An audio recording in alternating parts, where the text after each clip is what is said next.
Hello friends, welcome back to my channel math break. आज हम geometry पढ़ने वाले हैं। आज इसका बेसिक पार्ट करेंगे और बेसिक में आपको कई चीज़ें ऐसी मिलेंगी जो बहुत ज़्यादा आपके एग्जाम के लिए इंपॉर्टेंट, मतलब 1 नंबर का क्वेश्चन आपके आज के लेक्चर में से बन सकता है। ठीक है, पूछा जाता है उस टाइप का क्वेश्चन, क्योंकि छोटी छोटी चीज़ें हैं जो आपको पता होनी चाहिए।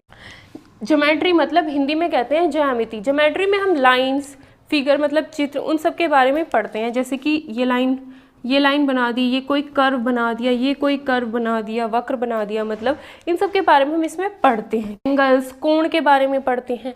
ठीक है, तो पहला वर्ड है हमारा पॉइंट्स, मतलब बिंदु। बिंदु क्या होता है? जैसे इस पेन की ये जो आगे है, टिप पे है, ये क्या है? एक बिंदु ही है। ये बिंदु, ये बिंदु, ये बिंदु, ये सब क्या है? आपके पॉइंट्स हैं। ठीक है, नेक्स्ट आपके पास आता है लाइन। लाइन क्या होती है?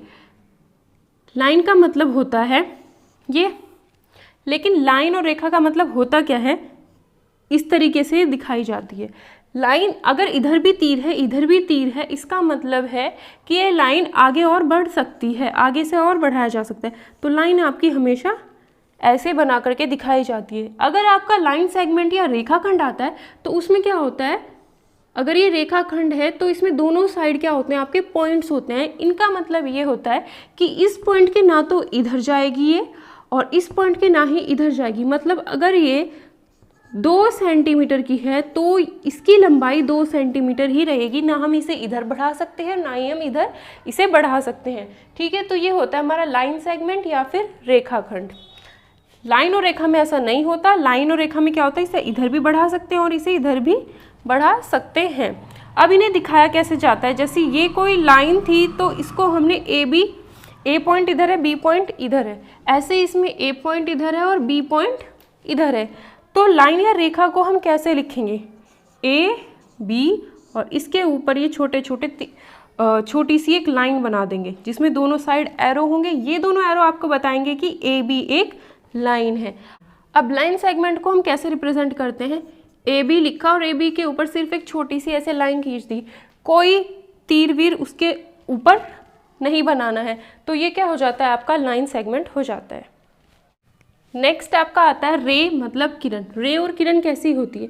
जैसे सूरज की रोशनी होती है। देखो सूरज है ये, अब इस सूरज की रोशनी इधर धरती है तो इस सूरज की रोशनी धरती पर ऐसे पड़ रही है। तो एक पर्टिकुलर पॉइंट है ना, ये एक पर्टिकुलर पॉइंट है, इससे क्या हो रही है? सिर्फ एक ही साइड में जा रही है। ऐसा तो नहीं सूरज के पीछे कहीं जा रही है, ऐसा तो नहीं है। ये सूरज है, सूरज से क्या हो रही है? एक साइड इधर ऐसे पूरी की पूरी धरती पर पड़ रही है, मतलब एक पॉइंट से आगे की ओर जा रही है। तो रे या किरण हमारी ऐसी ही होती है। एक पॉइंट से एक साइड तो ये पॉइंट होती है, मतलब इधर तो ये जा नहीं सकती, लेकिन इस पॉइंट से इधर ये जा सकती है, तो इसे हम कहते हैं किरण। तो किरण हमारी ऐसी होती है, एक साइड पॉइंट और दूसरी साइड ये जा सकती है। जैसे आपके पास टॉर्च होती है, तो टॉर्च में भी आपके पास क्या होता है? जो भी आपकी ये टॉर्च है, तो इस टॉर्च से सिर्फ एक ही साइड पूरी की पूरी लाइट जाती है। तो उसमें क्या होता है? वो रे की तरह ही होती है, एक साइड पॉइंट है और एक साइड आगे बढ़ती चली जाती है। तो रे आपकी ऐसे दिखाई जाती है। अगर इस रे का नाम ए और बी है, अब रे को आप कैसे डिनोट करोगे? ए बी, ये ए बी रे थी, ए बी लिखा और इसके ऊपर छोटा सा तीर बना दिया, जिसमें क्या होगा? एक साइड में ये तीर है पर दूसरी साइड में कुछ भी नहीं है। तो ये किसका साइन हुआ? आपका किरण या रे का साइन हो गया। नेक्स्ट आपके पास आता है इंटरसेक्टिंग लाइंस या प्रतिच्छेदी रेखा। प्रतिच्छेदी रेखा का मतलब हो गया जो एक दूसरे को काटती है। इसमें क्या वर्ड लिखा है? Sect, SECT। इसका मतलब होता है काटना।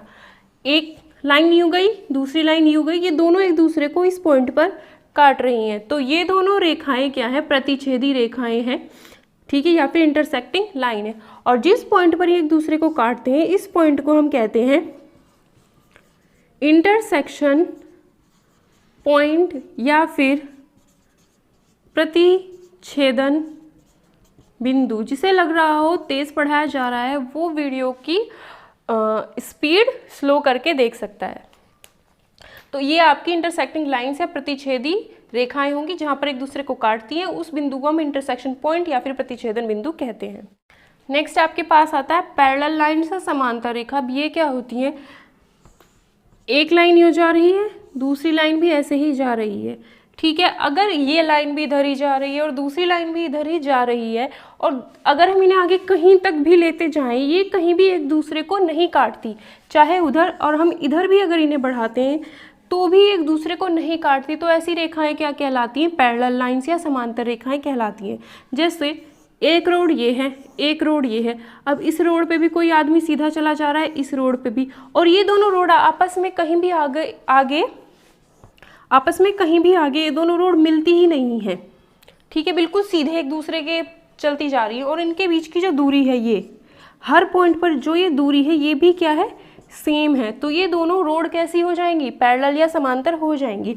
मतलब इस रेखा में अगर ये लंबवत दूरी यानी परपेंडिकुलर डिस्टेंस मैं निकालूं, मतलब यहाँ पर ये 90 बन रहा हो, यहाँ पर 90, और ये डिस्टेंस अगर निकाली जाए तो ये क्या होगी? हर पॉइंट पर बराबर। इस पॉइंट से परपेंडिकुलर डिस्टेंस मतलब 90 डिग्री का कोण यहाँ बनाया, 90 डिग्री का कोण यहाँ बनाया, और ये जो बिल्कुल लाइन बनाई गई है ये परपेंडिकुलर डिस्टेंस या फिर लंबवत दूरी जो ये है, यहाँ भी अगर 2 सेंटीमीटर है तो यहाँ भी 2 सेंटीमीटर है, यहाँ भी 2 सेंटीमीटर है। तो ऐसी दो रेखाएं जिनके बीच की दूरी हर पॉइंट पर क्या हो? सेम हो। अगर सीधी देखी जाए बिल्कुल, मतलब यहाँ भी 90 बने और यहाँ भी 90 का एंगल बने, तो वो दोनों रेखाएं क्या होती हैं? आपकी पैरेलल लाइंस या समांतर रेखाएं होती हैं। नेक्स्ट आपका आता है कर्व या फिर वक्र। कर्व या वक्र क्या होता है? जैसे इसको ऐसे बना दिया, ऐसे बना दिया, ऐसे बना दिया, ऐसे बना दिया, ये सारे आपके क्या होते हैं? कर्व। ऐसे बना दो, ऐसे बना दो, ऐसे बना दो, ये सारे क्या हैं? आपके वक्र हैं। ये बना दिया, ये बना दिया, मतलब घुमावदार होने चाहिए हल्के फुल्के से, ये सब क्या कहलाते हैं? आपके कर्व कहलाते हैं। कर्व भी आपके कई तरीके के होते हैं। पहला आता है आपका सिंपल कर्व। सिंपल कर्व वो कर्व होता है जैसे आपने ऐसे बनाया, ये बनाए, ये बनाए, ये आपके सिंपल कर्व है। लेकिन अगर आपने इसको घुमा करके वापस ऐसे कर दिया, इसको घुमा करके ऐसे कर दिया, तो ये आपके सिंपल कर्व नहीं होंगे। क्यों? क्योंकि सिंपल कर्व और नॉट सिंपल कर्व में यही अंतर होता है कि सिंपल कर्व जो होते हैं एक दूसरे अपने आप को कभी भी नहीं काटेगा, और नॉट सिंपल कर्व वो होता है जैसे यहाँ से चला और ये घूम के आया, वापस अपने आप को इसने यहाँ पर कट कर दिया, तो अब ये सिंपल कर्व नहीं है। यहाँ से चल के आया और इसने घूम करके आकर के यहाँ पर इसको कट कर दिया, तो ये सिंपल कर्व नहीं है। तो ये चारों कर्व कैसे हैं? सिंपल कर्व नहीं है। जैसे ऐसे बनाया कर यहाँ पे ये कट कर गया अपने आप को, तो ये सिंपल कर्व नहीं है। नेक्स्ट आपके पास आता है ओपन और क्लोज्ड कर्व। ओपन और खुला और बंद कर्व होता है, ठीक है। ओपन कर्व हो गया जैसे ये बनाए, ये क्या होंगे? आपके खुले हुए होंगे, बंद नहीं है, है ना। इनका जो शुरुआती पॉइंट है और इनका जो एंड पॉइंट है वो क्या है? अलग अलग है। तो ये कर्व कैसे हैं? ओपन मतलब खुले हुए वक्र, हिंदी में कहते हैं वक्र। तो ये खुले हुए वक्र या खुले हुए कर्व ओपन कर्व है। क्लोज्ड कर्व कैसे होता है? जैसे आपने यहाँ से शुरू किया और वापस आप यहीं पर पहुँच गए, तो ये कर्व कैसा हो गया? आपका क्लोज्ड कर्व। यहाँ से शुरू किया और ये घूमकर वापस यहीं आ गए, तो ये कैसा हो गया? आपका क्लोज्ड कर्व। तो क्लोज्ड कर्व आपके बंद होते हैं, ओपन कर्व आपके खुले होते हैं, ठीक है। बस और सिंपल कर्व जो होते हैं वो अपने आप को कभी भी नहीं काटते हैं। सिंपल और जो सिंपल नहीं होते वो अपने आप को काट देते हैं। और कर्व बनाने के लिए हमें कभी भी पेन को उठाने की ज़रूरत नहीं पड़ती। अगर हमें पेन को उठाने की ज़रूरत पड़ गई तो इसका मतलब है कि वो कर्व सिंपल कर्व नहीं है। मेरे पास आता है पॉलीगन या फिर बहुभुज, जिसमें क्या होता है? बहुभुज मतलब बहुत सारी भुजाएं। पॉली का मतलब होता है बहुत सारी, गॉन का मतलब GON का मतलब होता है साइड्स, जिसमें क्या होता है? आपके पास बहुत सारी साइड्स होती हैं। जैसे ये देखो, इसमें 3 साइड्स हैं, इसमें 1 2 3 4, तो जिसमें आपके पास बहुत सारी साइड्स होती हैं वो क्या कहलाता है? आपका पॉलीगन या बहुभुज कहलाता है, ठीक है। बट कंडीशन क्या है कि एक तो सिंपल होना चाहिए, सिंपल अपने आप को नहीं काटना चाहिए, है ना। मतलब आप ऐसे कोई फिगर बना रहे हो तो ये पॉलीगन नहीं माना जाएगा। सिंपल का मतलब हो गया अपने आप को काटना नहीं चाहिए। दूसरा, क्लोज्ड होना चाहिए, मतलब शुरुआती पॉइंट और उसका अंत का जो पॉइंट है, एंड पॉइंट जो है वो सेम होना चाहिए। अगर आपने यहाँ से शुरू किया है तो यूँ चलोगे, यूँ और यूँ, वापस इसी पॉइंट पर आ जाओगे, और देखो कहीं भी अपने आप को काट नहीं रहा है, ठीक है। फिगर तो ये है ही, चित्र है। मेड अप ऑफ किससे बना हुआ है? लाइन सेगमेंट मतलब रेखाखंडों से बना हुआ है। तो रेखाखंडों से बना हुआ एक ऐसा चित्र होगा जिसमें क्या होंगी? लाइंस जो होंगी आपस में जुड़ी हुई होंगी, लेकिन एक दूसरे को प्रतिच्छेद इंटरसेक्ट काटेंगी नहीं, ठीक है। और वो चित्र क्या होगा आपका, बंद होगा, वो आपका बहुभुज कहलाएगा या फिर पॉलीगन कहलाएगा, ठीक है। अब इसमें से चेक करो कौन सा बहुभुज और पॉलीगन है। देखो ये सब साइड्स हैं और बंद है और आपस में एक दूसरे को नहीं काट रही, तो ये पॉलीगन है। 1 2 3 साइड्स हैं और क्या है, बिल्कुल बंद है, तो ये भी पॉलीगन है। अगर आपको ये दे दिया जाए तो ये पॉलीगन नहीं है। एक तो ये साइड है, दूसरा ये कर्व है। कर्व वाला कोई भी पॉलीगन नहीं हो सकता। पॉलीगन किससे बनता है, लाइन सेगमेंट्स से बनता है। जैसे ये देखो, ये तो लाइन है बट ये क्या बना दिया, गोला सा बना दिया। गोला, ये सर्कल मतलब ये गोला सा बना दिया, ये क्या बना दिया, एक कर्व बना दिया। कर्व बना दिया तो इसका मतलब है ये पॉलीगन नहीं है। अब इसमें देखो, साइड है, ये भी साइड है, ये भी साइड है, ये भी साइड है, ये भी साइड है, ये भी साइड है, ये इसमें सब कुछ साइड्स हैं और क्या है, ये क्लोज्ड है और आपस में एक दूसरे को नहीं काट रहा। इसका मतलब ये क्या है, आपका पॉलीगन है। नेक्स्ट ये फिगर देखो, ये भी क्या है, आपकी पॉलीगन है। अपने आप को नहीं काट रही है कहीं भी, शुरुआती और एंड पॉइंट सेम है, तो क्लोज्ड है और एक फिगर है और लाइन सेगमेंट से, रेखाखंडों से बनी हुई है, तो ये क्या है, आपकी पॉलीगन है। तो पॉलीगन और बहुभुज को पहचानने का तरीका आपका ये होता है, ठीक है। नेक्स्ट आपके पास आता है एंगल या फिर कोण, कैसे बनता है। इसमें ये 2 लाइन्स है आपकी, इन 2 लाइन्स का ये एक कॉमन एंड पॉइंट है, मतलब ये 2 लाइन एक दूसरे पर एक पॉइंट पर मिली हुई है। तो इन 2 लाइन्स के बीच में ये जो झुकाव होता है इसे हम क्या कहते हैं, कोण या फिर एंगल, इसको हम कहते हैं। 2 लाइंस और दोनों लाइंस एक एंड पॉइंट पर जुड़ी हुई होती हैं और इनके बीच में जो झुकाव होता है उसे कोण या एंगल कहते हैं।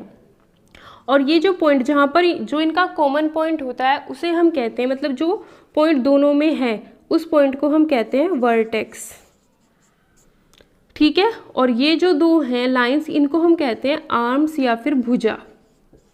वर्टेक्स को देख लेना हिंदी में क्या कहते हैं, ये भी आर्म है और ये भी आर्म है, इन दोनों आर्म को हम क्या कहते हैं, भुजा कहते हैं। नेक्स्ट आपके पास आता है ट्राइंगल, जिसमें 3 भुजाएं होती हैं, त्रिभुज। ये आपका एक ट्राइंगल है। ट्राइंगल जो होता है वो सबसे छोटा पॉलीगन होता है, क्योंकि अगर आप 2 लाइन बनाओ, इन 2 लाइन से आप कोई क्लोज्ड फिगर बना ही नहीं सकते। मतलब इन 2 लाइंस को आप किसी भी तरह से जोड़ ही नहीं सकते कि ये वाला पॉइंट तो आप जोड़ दोगे, लेकिन इस पॉइंट को अगर आप जोड़ोगे तो ये दोनों एक दूसरे के ऊपर आ जाएंगी। तो 2 लाइन से आप कभी भी कोई भी पॉलीगन या बहुत सारी भुजाओं वाला बहुभुज नहीं बना सकते। तो बहुभुज या फिर पॉलीगन जो सबसे कम साइड्स का होता है, सबसे छोटा पॉलीगन होता है, वो 3 साइड का बनता है। 3 साइडेड पॉलीगन या 3 भुजाओं वाला बहुभुज होता है। लीस्ट नंबर ऑफ साइड्स होती हैं इसके अंदर। तो अगर आपसे पूछे कोई सबसे कम भुजाओं वाला पॉलीगन या बहुभुज कौन सा होता है, तो वो क्या होता है, आपका ट्राइंगल या त्रिभुज होता है। नेक्स्ट आता है क्वाड्रिलेटरल। क्वाड्रिलेटरल, क्वाड का मतलब होता है 4, तो जिसमें आपके पास 4 भुजाएं होती हैं वो क्या कहलाता है, आपका चतुर्भुज। ऐसा भी हो सकता है, ऐसा भी हो सकता है, ऐसा भी हो सकता है। मतलब चतुर्भुज में आपको किसी भी तरीके से 4 भुजाओं को जोड़ना होता है, कैसा भी वो बन के दिखाई दे सकता है। 4 साइड वाला जो पॉलीगन होता है जिसमें 4 भुजाएं होती हैं, ऐसा बहुभुज जिसमें 4 भुजाएं होती हैं, वो आपका चतुर्भुज या फिर क्वाड्रिलेटरल कहलाता है, 4 साइडेड पॉलीगन, ठीक है। नेक्स्ट आपके पास आता है सर्कल। सर्कल क्या होता है, सिंपल होता है। मतलब जब आप सर्कल ऐसे बनाते हो, जिसे हिंदी में वृत्त कहते हैं, जब सर्कल ऐसा बनाया जाता है, जैसे आपकी चूड़ी, वो भी क्या एक सर्कल है, ठीक है। तो सर्कल जब भी बनाया जाता है तो सिंपल होता है। सिंपल का मतलब एक दूसरे को, अपने आप को नहीं काटता कहीं भी। देखो कहीं भी अपने आप को नहीं काट रहा है, क्लोज्ड है। मतलब अगर यहाँ से शुरू किया था तो घूम फिर के वापस यहीं पर आया, ठीक है। कर्व तो ये है ही, कर्व ऐसा ही तो होता है, कर्व घुमावदार ही होते हैं। तो ये क्या आपका सिंपल क्लोज्ड कर्व है, जो कि आपका सर्कल या वृत्त होता है। But which is not polygon, पर जो आपका सर्कल होता है वो पॉलीगन नहीं होता। ऐसा क्वेश्चन एग्जाम में आ सकता है।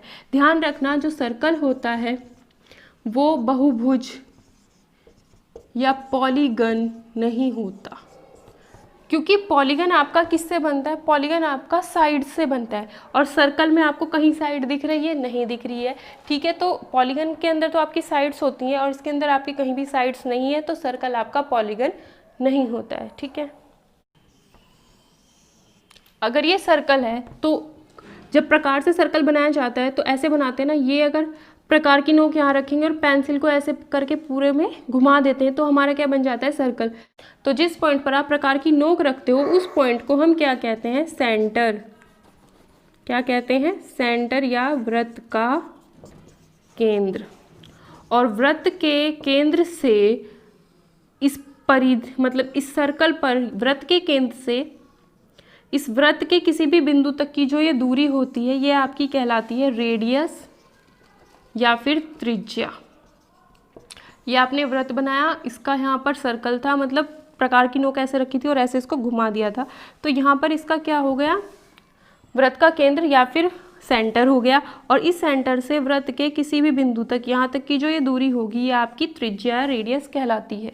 यहाँ से आपने यहाँ तक देख सकते हो तो ये वृत्त की त्रिज्या या रेडियस कहलाती है। ठीक है, तो ऐसे सर्कल की बहुत सारे तरीक़ों से आप क्या निकाल सकते हो, रेडियस निकाल सकते हो, लेकिन आपकी रेडियस क्या आएगी, हमेशा सेम ही आएगी। ठीक है, और एक और चीज़, डायामीटर। डायामीटर मतलब वृत्त का व्यास। वृत्त का व्यास या डायामीटर क्या होता है, जो कि आपकी त्रिज्या या रेडियस का डबल होता है, त्रिज्या या रेडियस का दुगना होता है। कैसे, यहाँ पर आपका सर्कल है, सर्कल का ये सेंटर है, तो डायामीटर क्या होता है, एक ऐसी लाइन होती है जो आपकी हमेशा सेंटर से पास होती है। ये आपका सेंटर है, इधर भी सर्कल तक पहुँची और इधर भी सर्कल तक पहुँची, तो यहाँ से लेके यहाँ तक आपकी रेडियस थी और यहाँ से लेके यहाँ तक आपकी रेडियस थी। तो ये रेडियस कितनी रेडियस, 2 रेडियस। तो डायमीटर आपका हमेशा क्या होता है, रेडियस का डबल होता है। ठीक है, तो सेंटर, सर्कल के सेंटर से वृत्त के केंद्र से जाने वाली रेखा वृत्त के दोनों बिंदुओं पर, वृत्त के दोनों ओर जो मिल जाती है, यहाँ भी मिल गई यहाँ भी मिल गई, ये रेखा आपकी क्या कहलाती है, डायमीटर। अगर ये केंद्र से जाती है, अगर ये केंद्र से नहीं जाती तो ये जीवा कहलाती है, कोण कहलाती है। मतलब आपने ये सर्कल बनाया, यहाँ पर इसका सेंटर था, वृत्त को तो दोनों साइड मिल रही है लेकिन ये वृत्त के सेंटर से नहीं जा रही, तो ये लाइन क्या कहलाएगी, आपकी जीवा या फिर कोण कहलाती है। इसलिए जो डायमीटर होता है, ये जो सेंटर से जो जाता है, ये डायमीटर जो होता है ये आपकी कोण होती है सर्कल की, जो कि सबसे बड़ी होती है। तो सबसे बड़ी कोण या सबसे बड़ी जीवा जो होती है सर्कल की, वो आपकी सेंटर से जाती है और वही आपकी डायमीटर या रेडियस कहलाता है। तो आज की क्लास में हमने ज्योमेट्री का जो बेसिक पार्ट था वो पढ़ लिया। इसमें से आपको एग्जाम में क्वेश्चन ज़रूर फंस सकता है, जो कि जैसे कि हमने पढ़ा सर्कल क्या होता है, वृत्त क्या होता है, आपका पॉलीगन नहीं होता। ये क्वेश्चन आपका एग्जाम में आ सकता है। So thank you class.